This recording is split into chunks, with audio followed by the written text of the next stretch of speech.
Cessna 182 floatplane. I think these are still used for deliveries. I know FedEx has one. Cessna 182 is a four-seat aircraft with fixed landing gear that is powered by a 230 horsepower Continental engine. The plane was designed as the tricycle gear variant, but the Cessna 180 designed with additional cabin space. It has become a popular floatplane for supplying towns and villages in remote areas. It's got some very nice paint that I enjoy. Very nice red coloring that details the plane.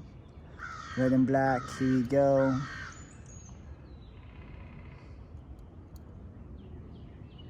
Got the little propeller. 9346Y. N. I don't know why I said 9. Let's get that back wing, tailwind gears. It controls altitude. So this is a going down plane for landing because of the air, I believe.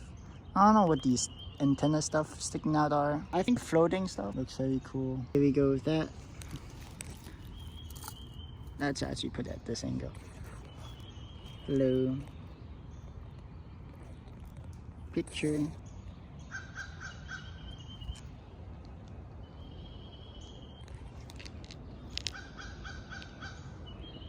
Thank you for watching.